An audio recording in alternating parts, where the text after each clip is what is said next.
그래서 이게 서울이나 전체적으로 전세가율이 70%가 넘게 되면 다시 투자의 기회가 또 올 수 있으니 그런 걸 항상 공부를 하고 있는 게 저는 맞다고 봐요. 네.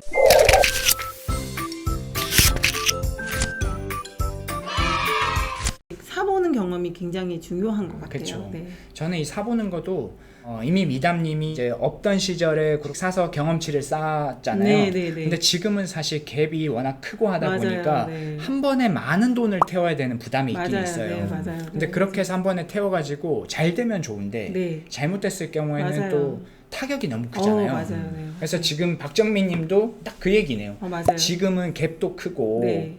초보가 힘든 시기라서 맞아요. 어떻게 네. 해야 될지 모르겠다. 네. 이랬을 때 좀 해줄 조언이 있으실까요? 저희가 아까 얘기한 것처럼 제일 먼저 분양시장이 움직였잖아요. 네. 이제 그런 것도 일종의 기회였어요. 그러니까 너무 큰 갭을 가지고 리스크 있게 하지 말고 자기 경험치를 높이려면 이 동네에서 어떤 게 분양을 해서 그게 지금 얼마의 가격에 가는지 그 정도도 계속 알면서 모니터링 해보는 것도 난 되게 중요한 것 같아요. 근데 우리가 돈이 많이 들어가게 되면 부담스럽잖아요. 맞아요, 부담스러워. 네, 굉장히 힘들고 그걸 못 견뎌해요, 사람들이. 그래서 작년에 그 사람들 중에 보면 고점에 많이 사서 돈이 많이 태워진 사람들이 많이 던져버렸죠. 네, 많이 던졌어요. 너무 안타까워. 투자는 갭 투자가 다는 아니니까. 지금은 솔직히 수도권 전체가 거의 신축 위주로 거래가 되고 있어요. 그러면 신축에 대한 분양권도 이렇게 한번 같이 보고 아까 말한 것처럼 마이너스 3천에 샀었더라면 우리가 아마 자기 돈 1,500만 원? 그렇잖아요. 그렇죠, 4, 그렇죠. 5천에 분양가 10%니까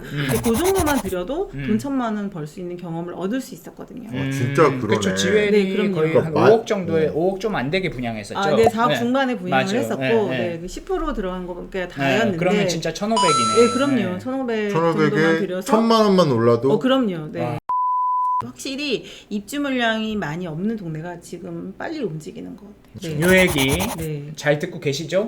요런 얘기 네. 꼭 새겨 들어주셔서 그래서 공급이 없는 쪽 결국에 네. 이제 공급이 전세가가 점점 올라오면서 줄어드는, 네, 그런 전세가가 쪽으로. 올라오면서 매매가도 네. 같이 네. 올라갈 네. 수 있는 네. 그런 네. 데를 네.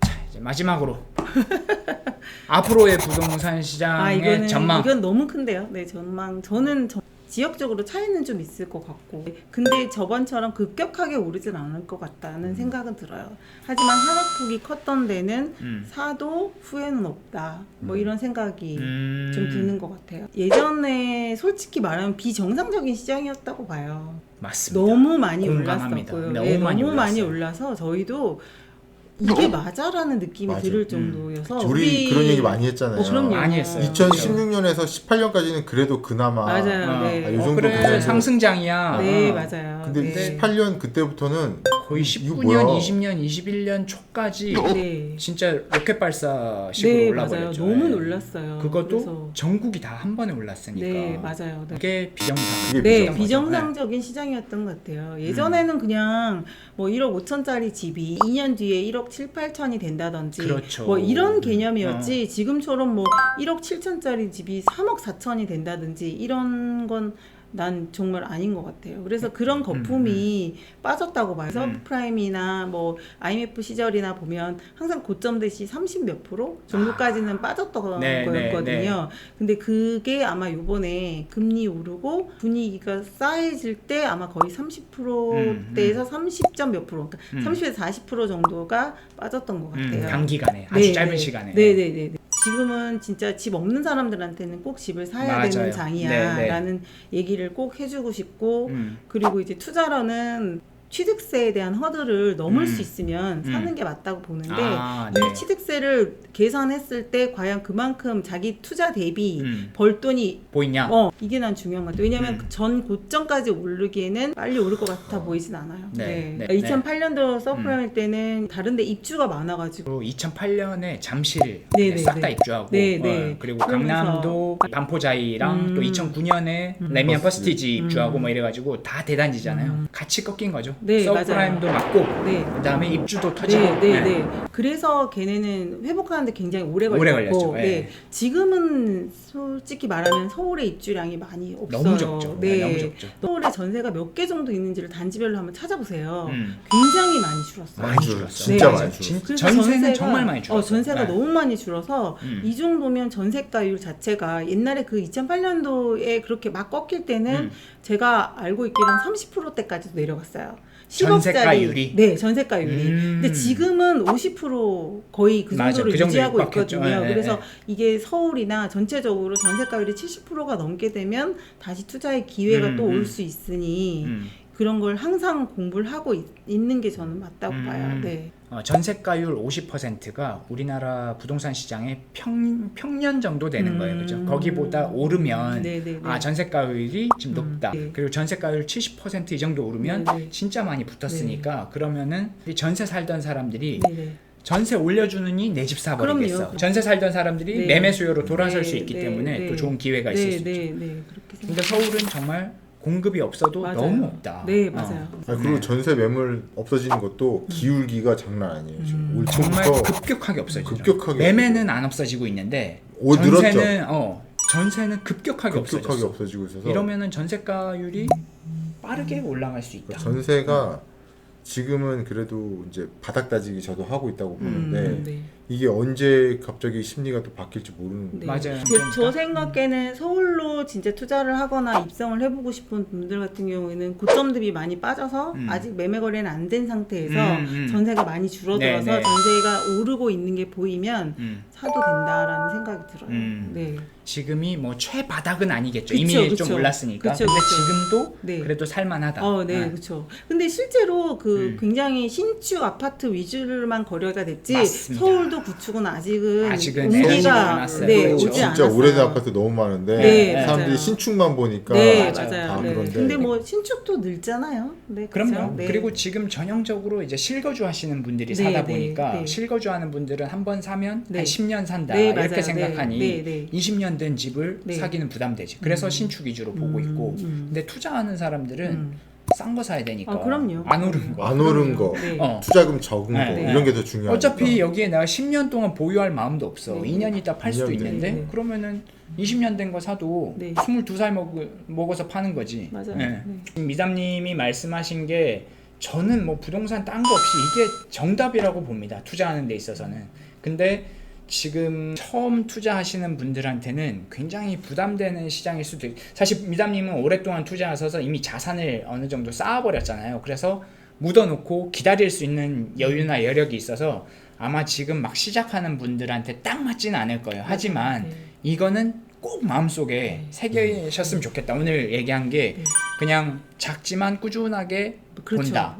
꾸준하게 모니터링하고 있다가 싸다 싶으면 확인하고 매수하면 된다. 그리고 맞아요. 조급해할 필요 없다. 맞아요. 언제든지 기회가 있으니까. 맞아요.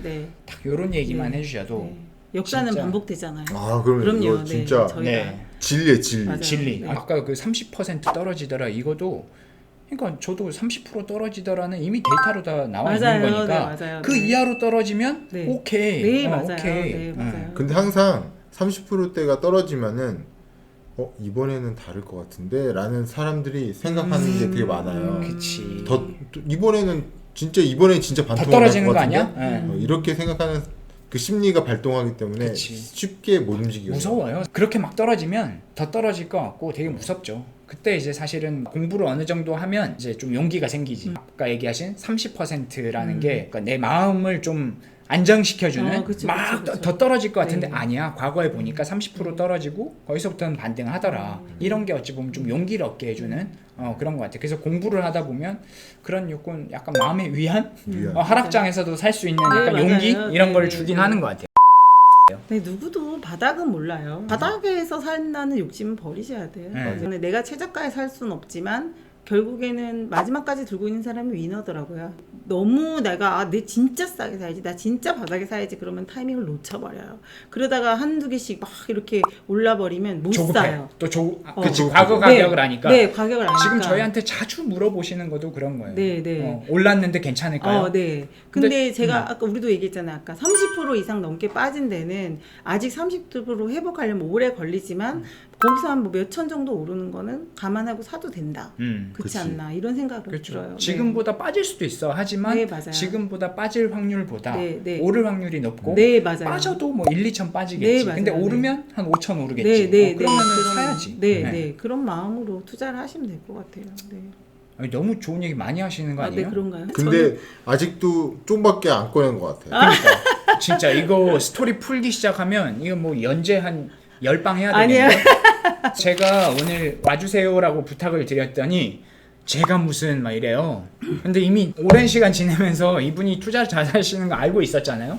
근데 이렇게 내공까지도 가득 차 있는지는 정말 몰랐는데 막 알려주고 싶어요. 왜냐면 저도 투자를 시작할 때 그런 좋은 커뮤니티에서 사람들의 정보를 저는 이렇게 대화하면서 배우진 않았지만 그 사람들의 얘기를 들으면서 아 이런 마인드가 되면서 사야겠다. 그 카페에서 글 보다가 제일 마음에 들었던 게 뭐였냐면 그 말이에요. 자기 한난지만 알아도 부자가 될 수 있다 그랬어요. 아 맞아. 근데 그 말이 굉장히 충격적이었어요. 그 당시는. 그렇지. 내가 이 단지를 너무 잘 알면 이 단지에 갭 투자장이 왔을 때 여기서 그냥 10개, 20개를 사면 되는데 그치. 왜 우리는 쓸데없이 돌아다녔을까? 뭐 이런 생각을 하는 거죠. 이제 그래서 모든 지역을 다니면서 이게 좋다, 뭐 저게 좋다, 이게 전업 투자자가 아니면 그냥 자기 동네에서만 사고 팔고만 해도 평생 그쵸. 먹고 사는 거예요. 웬만한 직장인들 이상의 수익을 네, 올릴 수 있죠. 맞아요. 네. 처음부터 나는 오면 10개 사야지. 이거 안 돼. 아니죠. 아, 그럼요. 네. 그럼요. 처음에 분석을 경- 먼저 네. 시작하고 경험을 해봐야 돼. 네. 한 개 샀을 때 그렇지. 요렇게 하니까 요렇게 하네. 네. 그럼 요런 게 몇 번 쌓이면은 어디 딱 갔을 때 감이 딱 왔을 때 이번엔 맞나 보다. 그렇지. 지금 미담님도 말씀하시는 게 적어도 2013년부터 지금까지 한 10년 이상의 내공을 가지고 네, 네. 이제서야 얘기를 하는 거지. 네, 2013년으로 돌아가라라고 네, 하면 네, 네. 하나밖에 못 사는 아, 거죠. 그럼요, 네. 그럼요. 그러니까 지금부터 그럴 그럼요. 필요는 없고. 네, 네. 근데 이런 것들을 이제 마음속에 좀 새기고 있으면 내가 하나만 제대로 분석해도 부자가 될 수 있다. 네. 이런 마음만 있어도 좀 조급함이 없어지지 근데 않을까요? 지금 비규제 많으니까 2개는 사셔야죠. 2개는. 세 개. 아니 2개. 3개까지는 부담스러울 수 있으니까 두 2개. 개. 개는, 그래서 두 제가 개까지 합시다. 예전에 그 친한 동생이 분양권 당첨이 됐는데 필로티 집을 가고 싶다 네네. 그랬어요. 그래서 내가 그럼 그냥 필리토를 하나 사라 그랬어요. 그 분양권을. 네. 나한테 왜 그렇게 하냐고 물으니까 하나로는 절대 부자 될 수 없다. 하나는 더 사야 된다고. 맞아. 그래서 자기 집 하나, 투자용 하나. 그럼요. 같이 오르면 내 집의 밑은 제가 갚아준다. 뭐 이런 마인드.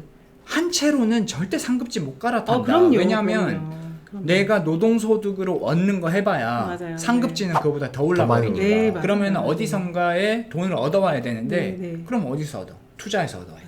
그래서 무조건 2채는 갖고 와야 된다. 맞아요. 네, 맞아요. 한 채 살고 있고 네. 나머지 한 채 팔아서 수익 네. 난 걸로 네. 그다음에 뭐 월급 모은 거 합쳐서 네, 네. 상급지 비과세를 맞아요. 한번 옮기고 네, 네. 거기서 또 투자하고. 네, 네, 네. 그게 제일 좋은 이상적인 투자 그쵸. 방법이죠. 네. 사실 뭐 내가 돈 벌어서 옮기면 제일 좋은데 맞아요. 불가능하더라고요. 월급으로는 정말 불가능해. 맞아요. 네.